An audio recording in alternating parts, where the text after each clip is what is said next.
Hello ka mga ka-brother, wala naman ako magagawa nito sa bahay. Katatapos lang galing sa trabaho. Alas 6 na ng hapon na naman na uwi. Isang oras halos mahigit sa biyahe. Nakakapagod nga naman yung magbiyahe ka ng sobrang kalayo-layo at tadaan ka pa ng bitukang manok na paikot-ikot sa bundok. So ito nga pala yung site namin, nasa bandang malayo-layo nga talaga naman wala naman kasi tayong magagawa tayo nangangailangan kaysa tatambay tayong wala tayong sasahurin ang hirap pa naman dito pag wala kang trabaho wala ka talagang kakainin ganun din naman mabantipit mga traspise, may pamuligid. Hindi nga, kailangan talaga natin maghanap buhay, kumayod. Wala pa tayong pwede mapagpili ang trabaho, hindi naman tayo matatalino hanggat saan lang kaya ng utak natin So awa ng Panginoon, may experience tayo sa karpintero, kaya nagpapanday na lang tayo dito sa ibang bansa, baka pagpalain.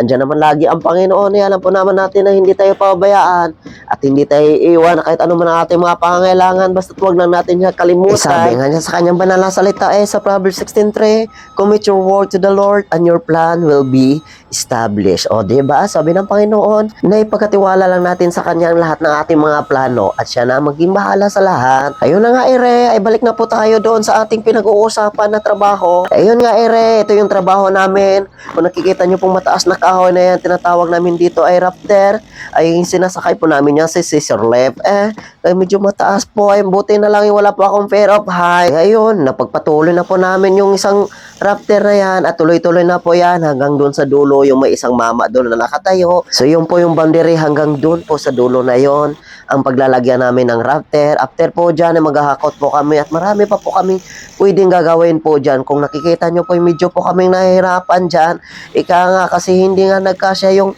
isang haba na yan, kumbaga kung pwede nga lang katingan, kaso nga lang pero lahat kasi nasa tamang sukat na iyan, kaya hanapan na lang namin ng paraan kung paano namin maipasok. Kaya adjust doon, adjust naman dito. Siyempre kailangan din po natin ng konting ingat, baka sakali makalimutan natin na nasa tuktok na po pala tayo. Kaya doble ingat na lang talaga tayo dito kasi hindi natin alam. Buti na lang may tiwala tayo sa Panginoon at siyang laging gagabay sa atin.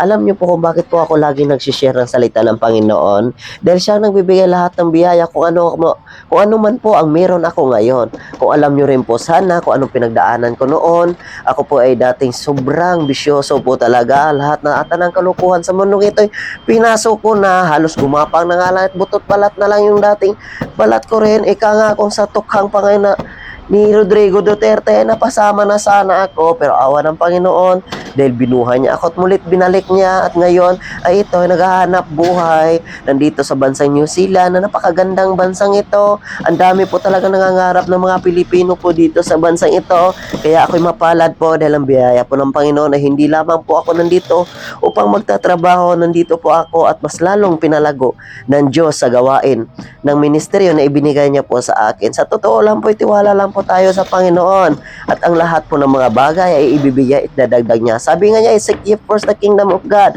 and His righteousness, and all these things shall be added unto us. Isipin niyo po, and all these things, maging ano man ang yung desire, ang yung puso, ang yung pangarap, ang yung nais. Huwag po kayong mag-alala po sa araw ng bukas, basta't magtiwala lang po kayo sa Panginoon.